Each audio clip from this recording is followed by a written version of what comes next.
আসসালামু আলাইকুম everyone, welcome back to my channel Manha কিচেনে। আমি মানহা।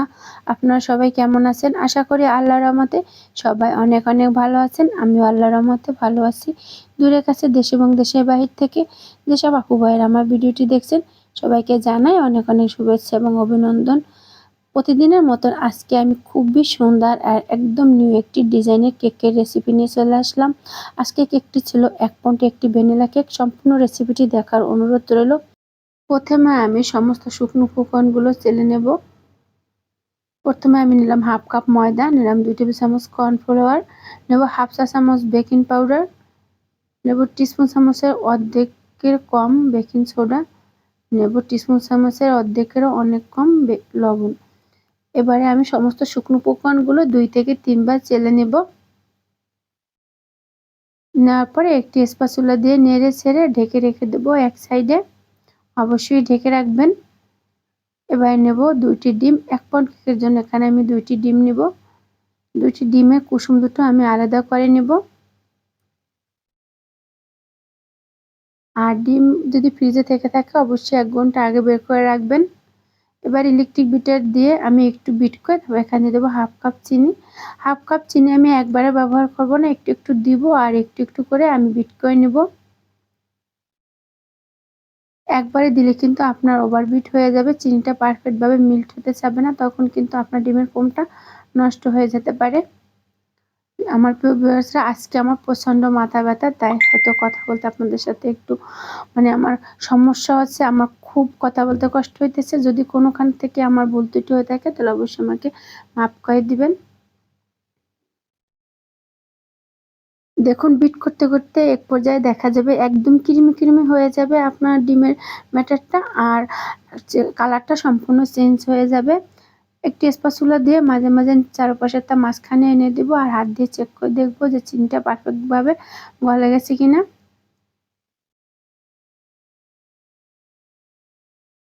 এবার দিয়ে দেবো কুসুম দুটো। চিনিটা গলে যাওয়ার পরে আমার এখন কুসুম দুটো দিয়ে দেবো, আর কুসুম দিয়ে আমি ঘড়ি ধরে 1 মিনিটের জন্য বিট করব। ঘড়ি ধরে 1 মিনিটের মতন বিট করতে থাকবো। যতটুকু চিনি গলা ভাত থাকবে সেটাও কিন্তু এখন একদম পারফেক্টভাবে গলে যাবে। আর অবশ্যই চিনিটা আস্ত থাকে না যেন, সেটার দিকে খেয়াল রাখতে হবে। আস্ত যদি চিনিটা যদি ভিতরে থেকে যায় তাহলে কিন্তু কেক হবে না, নষ্ট হয়ে যাবে। হাত দিয়ে চেক করে দেখলাম যে চিনিটা পারফেক্ট গলে গেছে। এবার আমি এখান দিয়ে দেবো 1 টেবিল চামচ হাফ টেবিল চা চামচ ভ্যানিলা এসেন্স। ভ্যানিলা এসেন্স দিয়ে আমি আবার সুন্দরভাবে বিট করে নিব। আর দেখুন কতটা সুন্দর একটি কালার চলে আসছে, আর একদম ক্রিমি ক্রিমি একটি ডিমের ফোমে রেডি হয়ে গেল। এবার চারপাশেরটা মাঝখানে এনে দিব। চারপাশেরটা মাঝখানে এনে দিয়ে এবার বিট করলে খুব সুন্দরভাবে দ্রুত বিট হয়ে যায়। এবার এখানে দিয়ে দেবো 1 টেবিল চামচ সয়াবিন তেল। অবশ্যই সাদা তেল আর সয়াবিন তেলটা ব্যবহার করতে হবে, অন্য কোনো তেল ব্যবহার করা যাবে না।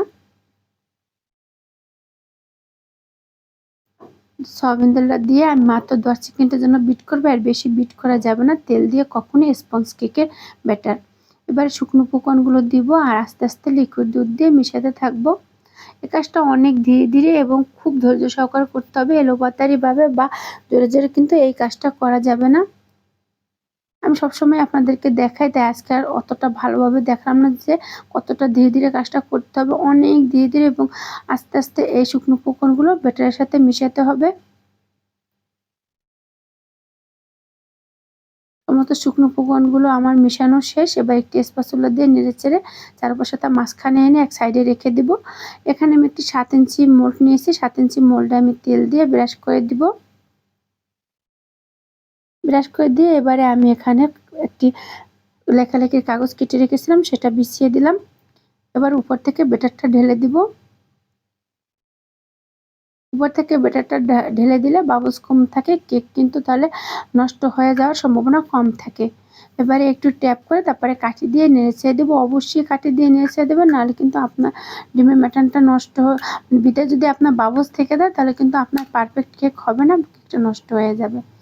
কেক ওভেন থেকে বের করে আমি 3 লেয়ারে কেটে নিয়েছিলাম, সেটা আজকে শেয়ার করলাম না, কারণ এই কেকটা যখন বানিয়েছিলাম প্রচণ্ড গরম পড়ছিল। আমার কাজ করতে সেদিন অনেক কষ্ট হয়েছে। আমি প্রায় কি বলবো, আমি এতটা অসুস্থ হয়ে পড়ছিলাম যে গরমে, আর কেকের ক্রিম ৩-৪ বার নষ্ট হয়ে গেছে। কেক মানে বানাতে আমার অনেক কষ্ট হয়েছে, তাই আর এসব রেসিপি আপনাদের কাছে ক্রিম রেসিপি, কেকের লেয়ারের কোনো কিছু আর শেয়ার করলাম না। বোর্ডে একটু ক্রিম দিয়ে প্রথম লেয়ার বসিয়ে দিলাম, তারপর সুগার সিরাপ দিয়ে প্রথম লেয়ারটা সুন্দরভাবে কভার করে, তারপরে চকলেট গানাশ চকো চিপ দিয়ে প্রথম লেয়ার কভার করে, তারপর মাঝের লেয়ারটা বসিয়ে দিলাম। মাঝের লেয়ার বসিয়ে তারপরে আমি দিয়ে দিলাম সুগার সিরাপ আমি পানি এবং চিনি জ্বালিয়ে বানিয়ে নিয়েছিলাম। সুগার সিরাপ দেওয়ার পরে এবারে ক্রিম দিয়ে সুন্দরভাবে আবার কভার করে নেব। এভাবে ক্রিম দিয়ে কভার করে তারপরে আবারও দিয়ে দেবো চকলেট গানাশ চকো চিপ। এভাবে আমি 3 লেয়ারটা সেট করে নেব। ক্রিমটা মোটামুটি এটা পারফেক্ট হয়েছিল, কিন্তু এই দিন আমার চকলেট কেকটা কয়েকবার ক্রিম নষ্ট হয়ে গেছিলো। যে আমি সুন্দরভাবে মানে যে লেয়ারটাই করি তখনই আমি ক্রাম পুডিংটা করে নিই, তাহলে খুব সুন্দরভাবে কেকের ছাঁচগুলো এক লেয়ারে হয় এবং খুব সুন্দরভাবে কেকটা সেট হয়ে যায়। আবার চকলেট গানাশ আর চকো চিপস দিয়ে দেবো। আর গরমে না ক্রিম দিয়ে কাজ করতে অনেক কষ্ট হয়েছিল ওই দিন আমার, আমি আপনাদেরকে বলে বোঝাতে পারবো না। আমার অবস্থা খুবই খারাপ হয়ে গেছিল কেক বানাতে গিয়ে। কয়েকবার ক্রিম যদি নষ্ট হয়ে যায় তাহলে বুঝেন এই কেকগুলো বানাতে আমার কত না কষ্ট হয়েছে। এবার সবার উপরে লেয়ার বসিয়ে আবার সুগার সিরাপ দিয়ে দিলাম। তারপরে আমি ধৈর্যরা হয়নি, আল্লাহর রহমতে ধৈর্য ধরে কাজ করছিলাম আর কেকগুলো বানানোর সম্পূর্ণ কাজই শেষ করতে পারছিলাম। সুগার সিরাপ দিয়ে এবারে উপরে আমি অল্প ক্রিম দিয়ে ক্রাম পুডিং করে ফ্রিজে রেখে দেব কমপক্ষে 30 মিনিটের জন্য। হাতে বেশি থাকলে 1 ঘন্টা রাখলে আরও ভালো হয়, কিন্তু আমাদের হাতে কম সময় থাকে, আমি 20 থেকে 30 মিনিট 15 মিনিট রেখে আবার বের করে আবার কাজ করি।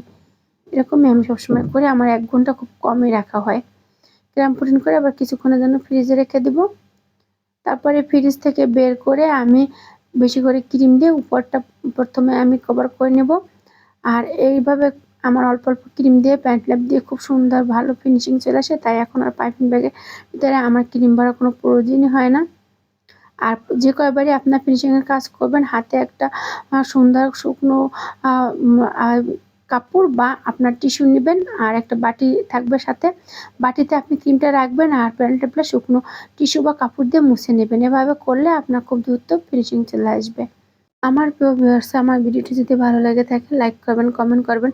আর আমার চ্যানেলে যদি প্রথমবার কেউ ভিজিট করে থাকেন অবশ্যই সাবস্ক্রাইব করে আমার সাথে থাকবেন, অল বাটনে ক্লিক করে রাখবেন, যাতে ভিডিও আপলোড করার সাথে সাথে আপনারা পেয়ে যান আর আপনাদের সময় মতন দেখে নিতে পারেন।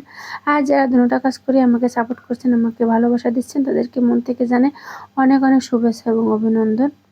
এবারে একটি পাইপিং ব্যাগের ভিতরে আমি চকলেট গানাশটা ভরে নিলাম। এখানে আমি হোয়াইট চকলেটের সাথে হোয়াইট কালার আর কর্ন সিরাপ আর ক্রিম মিশিয়ে এরকম গানাশ তৈরি করে নিয়েছি।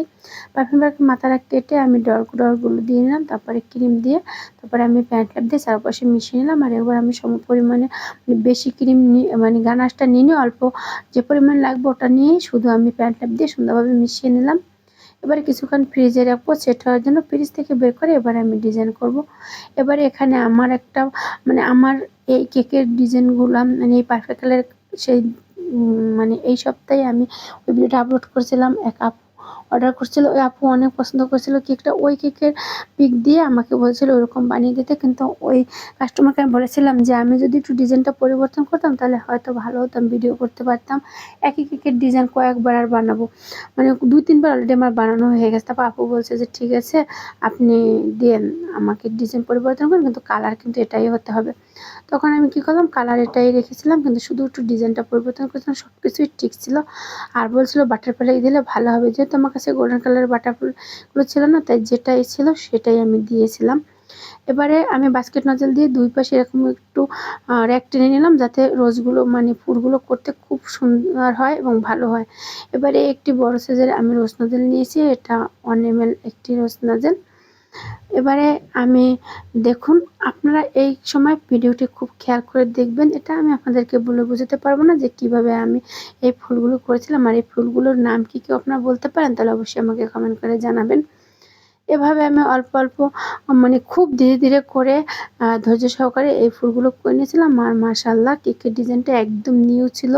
এত সুন্দর নিউ ডিজাইনটা আমি তৈরি করেছিলাম, আমি নিজেই ভাবতে পারছিলাম না যে ডিজাইনটা এত সুন্দর হবে। প্রথমে মাথায় যেরকম মানে আসছে সেরকম করছি। পরবর্তীতে করার পর দেখি না, মাশাআল্লাহ কেকটা সত্যি অনেক সুন্দর আর অনেক কিউট ছিল। এভাবে আমি ফুলগুলো সুন্দরভাবে করে নেব। আর একদম নিউ ডিজাইন ছিল, এর আগে আমি কখনো এই ডিজাইনটা করিনি।